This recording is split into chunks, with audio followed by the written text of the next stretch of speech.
Welcome to Abundant Life Lifestyle Center. Today we are going to do a special treatment that is especially good for chest infections, and during this pandemic of COVID-19 it will be a great help for those who want to do it at home. We are continuing our series on COVID-19 and home remedies, and this is going to be one of the best treatments that anyone can do at home. Okay, so what are we going to do today? We are going to do two fermentations, a very hot fermentation to the chest and a hot fermentation to the spine. And we are also going to do a hot foot bath along with these two fermentations. So why are we doing this? What is the principle behind this hydrotherapy? This particular treatment is going to employ the derivative effects of hydrotherapy more than anything else, and in this treatment the purpose is going to be decongest the lungs, increase the temperature of the chest, and stimulate metabolism in the chest, and also to improve perfusion and improve the gas exchange. So we have used this treatment many times in our center for people with lung diseases, and they have had very good results. So in this treatment again, we are going to employ the derivative effects of a hot foot bath along with the derivative effects of a hot fermentation to the back and very hot fermentation to the chest. So there are three different fermentations that you are going to see. A very hot fermentation to the chest, which is going to be replaced every 3 minutes, a hot fermentation to the back, which would last for 20 minutes, and a hot foot bath, which will be lasting for about 20 minutes. So let's go ahead and see for what indications we can do this treatment. This treatment, as I mentioned, is excellent for chest infections, and wherever there is congestion of any part, very hot fermentations are excellent for decongestion, for pain relief, and for stimulating metabolic activity. So when we do these treatments for chest infections like COVID-19, it is going to have a profound effect, and the local increased temperature that is going to result is also going to decrease the viral replication. As in any treatment, there are some people who should be extra cautious and some people who should not do this treatment. So people who have neuropathy, people who have nerve issues should not do this treatment, especially the hot foot bath should be at a much lower temperature, and people who are paralyzed also should be very careful while doing the hot foot bath. People who have very low hemoglobin levels, who are very anemic, should be careful when doing derivative treatments, and another group that should take care is any kind of neuropathy or nerve related issues should be careful while doing the treatment. Again, it's not that diabetics should not do the treatment. If there is neuropathy, they should be extra cautious, and the temperature of the water should be lowered, because diabetic patients would not be able to sense a higher temperature, and that may damage the skin. So we saw the uses of this treatment, and we also saw when we should be careful or completely avoid this treatment. Now let us go and try to we'll demonstrate this treatment for you. So in order to demonstrate this treatment, we are going to require the following things. We need 2 large towels for the hot fermentation to the back. We need 4 large towels for the very hot fermentation to the chest, and 2 small towels to apply cold water to the forehead and to wipe off at the end. And we also are going to require things for doing the hot foot bath. You would require a tub to immerse the feet. We are going to require a bucket and a mug to add extra water, and we're also going to require hot water and some ice. So these are the things that we would require. At this time, we'll first demonstrate to you how to make a hot fermentation. So Sylvia is here, and she's going to show us how a hot fermentation can be done. Now the water has already been preheated, and just to show you, we are going to take a reading of the temperature. So using the infrared thermometer, the surface temperature mode, we are going to take a temperature reading of the hot water.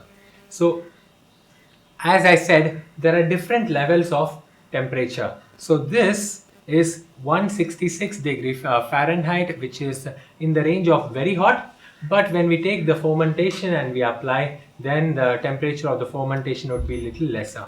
So any fomentation which is applied which is less than 140 would be termed as hot. When it is more than 140, it will be termed as very hot. So this hot fomentation to the back is going to be a hot fomentation, in the sense it's going to be between 120 to 140 degree Fahrenheit. So you can see that towel is being spread apart. This is going to be the base towel. This will be between the patient and the hot towel, which will be put over this and then wrapped around. You can see how the towel is folded and immersed in the hot water, and the water is allowed to get absorbed in the towel to some extent to make it moist. And you'll also see a certain part of the towel is going to be kept dry so that we can fold it. So once the towel is inside and made sufficiently wet and hot, you have to wring the towel. So in order to maintain the heat, she is trying to make sure that the towel is as close to the water and the towel is completely wrapped. Now we need a large fomentation to cover the whole back. So that is one of the reasons why we are using a large towel, and the towel is going to be folded after bringing it nicely in such a way that it will go over the whole back. So you can see extra water is being wrung out, and as the temperature of the towel is still maintained, we are going to measure one more time on this temperature. So I'm going to use this surface temperature again to measure the temperature of the hot towel. It is 153, and then you can see that it is in the range of very hot, but as she is folding, it's going to come down, and she is folding it in such a way that the heat is completely left inside, and you will see that the fomentation has a part that has a thin side on the one side and then there's a thick side on the top. So we are not going to expose the patient directly to the fomentation. As this fomentation is ready and set in place, now we will be calling in our patient to lie down over this hot fomentation. As the hot fomentation for the back is ready, we can now call the patient, and you can see the patient being brought in, and the patient is slowly helped to get over the table. You don't need a special table, you just can do this over a bed or any other place where you feel comfortable doing this. It is necessary to take care that you don't spill water around the bed, and so that it will cause the patient to feel uncomfortable, and all the treatments, when done in a nice and precise way, can really help patient to feel comfortable. So you can see that once the patient lies down on the hot fomentation, we should ensure that it is not very hot, and you can ask the patient if it is hot or if she is comfortable. If the patient says that the hot fomentation is very hot, we can insert our hands. The therapist usually can insert a hand for a few minutes, a few seconds actually, and once the body gets used to the heat, the person is able to bear well. As I mentioned earlier, the fomentation to the back is not done at a very hot temperature, it's only hot, and so it is not so difficult to bear the temperature. So when the hot fomentation to the back is ready and the patient feels comfortable with the heat, we can proceed to do the next part of the treatment, that is the hot foot bath. In order to do the hot foot bath, we must ensure that the patient's legs are immersed in a tub of hot water. We have a tub here that has hot water filled in it, and the patient's legs should be immersed. But before immersing the patient's feet, we should ensure that the temperature is not very hot. Most of the times we can check the temperature by inserting our elbows, but if the clothing prevents that, you can just try to do it with the back of the hand. And if you are able to bear the temperature well, most of the times the patient is able to bear it. But always consult with the patient, because each patient is different and each patient can bear temperatures at different levels. As I mentioned earlier, people who have neuropathy, such as diabetic neuropathy or hypertensive neuropathy, they cannot sense heat as well. So you need to make sure that the water is not very hot. Most people when initially are not able to bear hot temperature at one time, but the hot foot bath, the temperature can be raised slowly by adding extra hot water.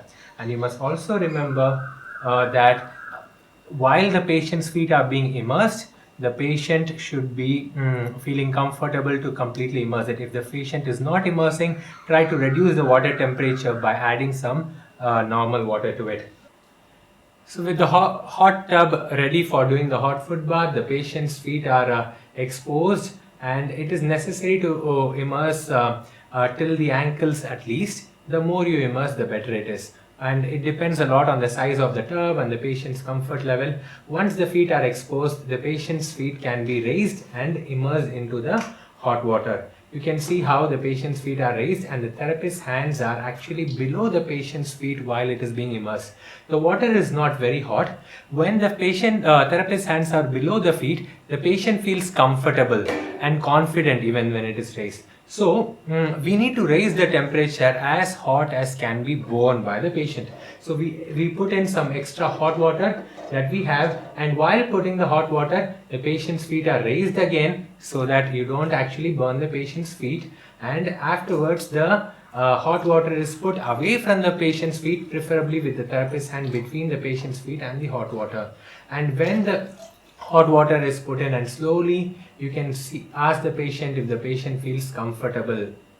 And if the patient feels comfortable, you can continue this till the temperature in which the patient can bear the heat. Now remember, as I said, people who have neuropathy, they require lesser temperature than other people. So it is necessary to keep in mind the patient's condition of the nerves when we do this treatment.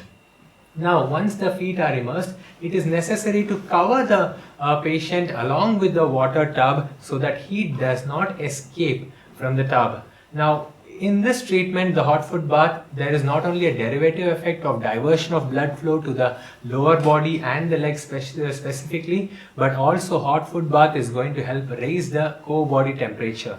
As I said, core body temperature, when it is raised, is going to stimulate the immune response, and it also decreases viral replication. So these are important principles why we are doing this treatment, especially for respiratory infections and in this case of COVID-19. Along with this, we also have to have a cold cloth that is immersed in cold water placed over the head of the patient. And we have a small basin with some ice in it, and the cold cloth is nicely dipped in the ice, wrung nicely, and then placed over the patient's forehead. This is again just a measure that is employed so that if the internal body temperature rises above 101 or so, which is very rare, there still is something on the head that is going to prevent the temperature of the head and the brain from rising up.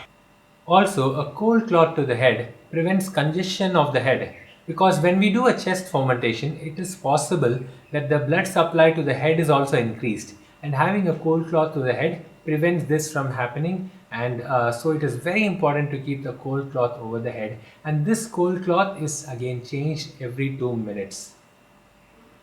Since we've finished with the chest fomentation and also with the hot foot bath, we can now proceed to do the very hot chest fomentation.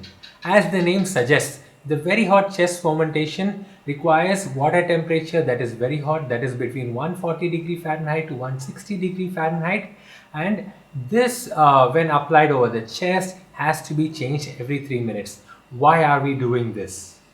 When we apply very hot temperatures to the body, the blood vessels on the skin are actually dilated, not because of the reaction to the heat or the action of the heat, but rather because of paralysis of the smooth muscles of the blood vessels.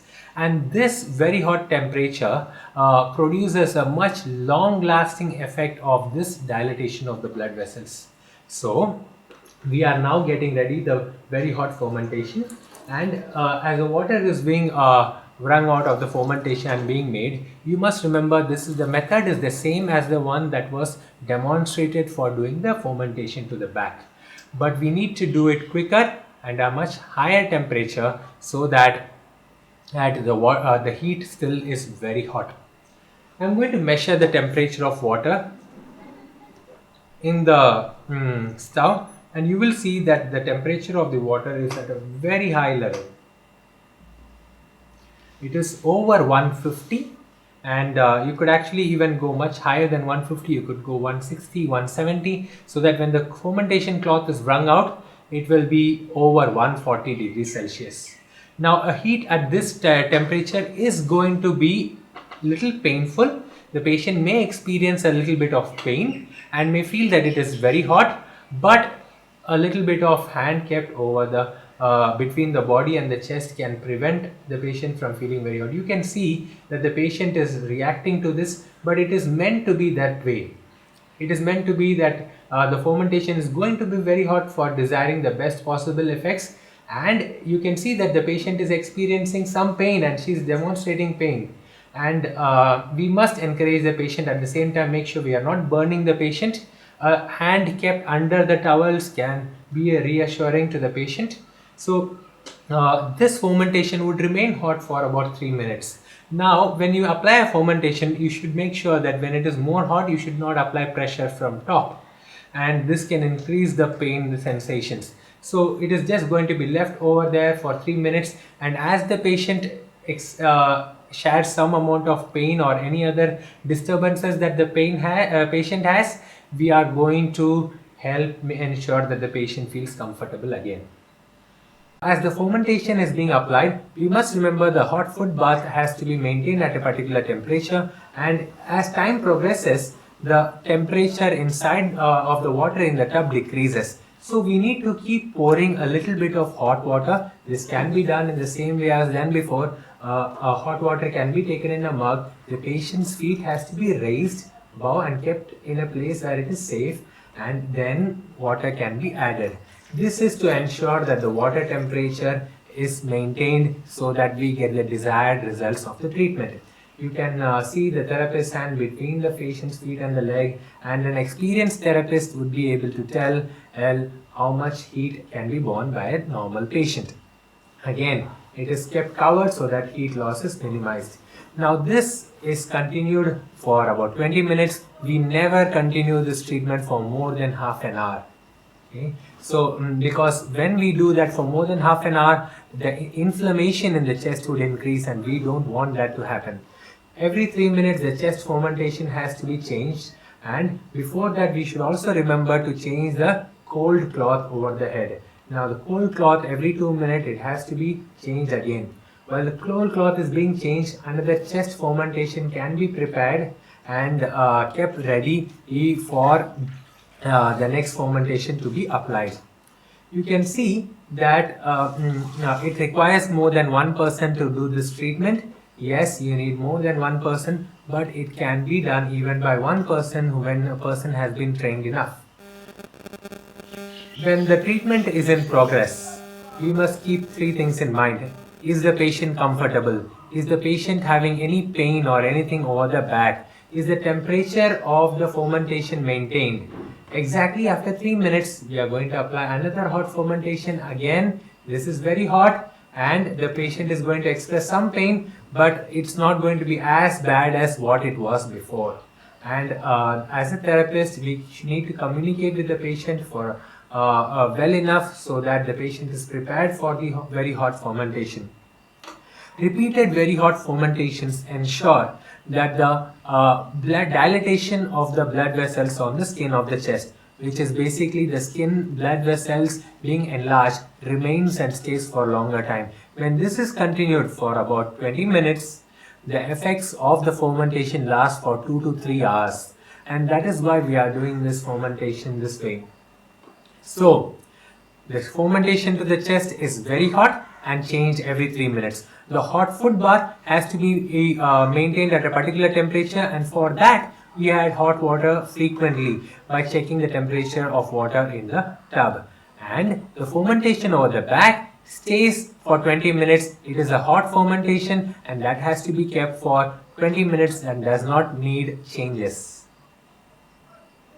So the hot fermentation to the chest can be changed for 4 to 5 times, and when we have done it for about 20 minutes, we can conclude the treatment. It is very important to conclude the treatment in the right way so that the effects of the treatment are not lost. And so we are going to teach you how you can conclude this treatment in a stepwise manner.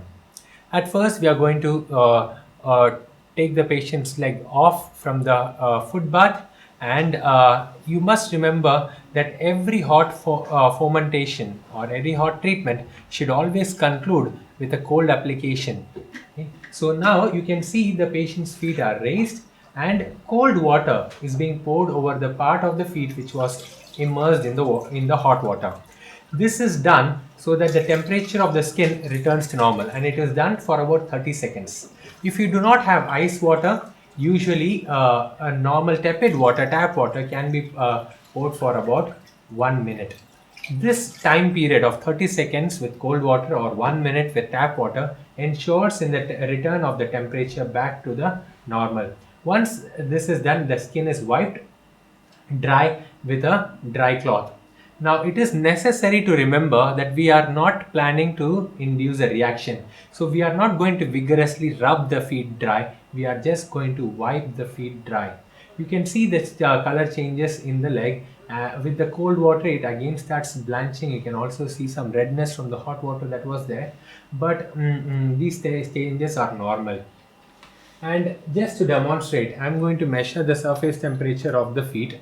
And the goal for measuring the surface temperature is to bring it back to the temperature that was originally there. So now it's about 90 degrees Fahrenheit, which was about the original temperature which was there. So bringing the temperature back to normal ensures that we don't have a reaction, and ensures also that the blood vessels which were initially dilated are going to be contracted, come back to normal, and then the body will not try to produce an opposite reaction. So once the hot foot bath is removed and the patient's feet are again comfortable, we remove the chest fomentation. The chest fomentations are very hot, and when we remove the chest fomentations, again, as we did for the hot foot bath, we are going to apply a cold cloth over the part where we had the fomentation. So you can see as the chest fomentation is being removed, they are also going to apply cold over the chest. Now again, we are not going to keep this for long. This is only for 30 seconds, and the rubbing will not be for very long. It is just going to be for about 30 seconds. Since it is cold water, the temperature of the skin would return back to normal within 30 seconds. Ideally, it would be best to do this treatment on the bare chest, and since it's not possible for the video, but when you are at home, you're doing it for someone whom you know, it is best to do it on the skin directly and not over the clothes. Now again, it is dried.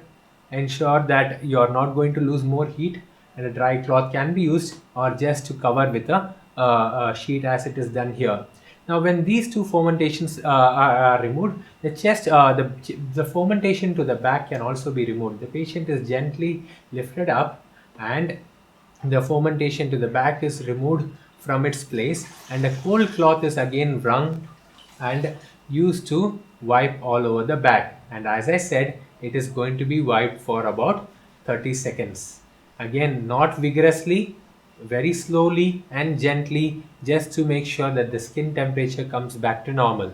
The principle again is to prevent a reaction to the hot by restoring skin temperature back to normal temperature. And as I said, if you're using cold water, 30 seconds of rubbing is generally enough. So you can see that the method, though scientific, can be done without actually having thermometers and surface thermometers which can help measure the water temperature or the skin temperature. It can be done at home. Now the patient can gently be helped out of the bed and taken to a place where the patient can actually relax and rest. The best effects of the treatment are obtained when the patient would rest for about 1 hour after treatment. So you can see here that the fomentations and the hot foot bath are treatments that require care when you do it. So it is necessary to do it with utmost care and love. It is also important to maintain the temperatures. Now you may not have a thermometer or a surface temperature measuring instrument like an infrared thermometer. so it may not be possible for you to measure exact temperatures, but remember the fomentation to the back is a hot fomentation and the fomentation to the chest is a very hot fomentation. How do you know that your water temperature is very hot? When the patient feels some pain, when you have the fomentation, you know that it is very hot. Also remember, you should not burn the patient. Make sure that it is not too hot that it is going to burn. Always keep your hand beneath the fomentation cloth also, so that the heat from the fomentation passes through your hands to the patient, so you always know how hot it is. Now it is important for us to understand that God is well able to bless us with whatever little efforts that we take. You may not be an expert in doing this, you may be clumsy sometimes, but God can help you if you do it prayerfully. And these measures are scientific measures that are meant to help your body fight against respiratory infections. So definitely these measures should be tried if someone has COVID-19 infection. Milder symptoms are usually how it starts, so that is the time when you do all these things, when you don't require hospitalization. Hopefully with God's blessing you don't have to get hospitalized at all. So having understood some of these things, it is good to remember that these treatments should not be attempted without care when you do it for diabetic patients who have neuropathy, when you do it for patients who have very low hemoglobin or any other medical complications. People who have heart arrhythmias should not be given very hot fomentations to the chest, and it must be taken care that you are taking precautions when you are dealing with someone who has a neuropathy or any other medical condition.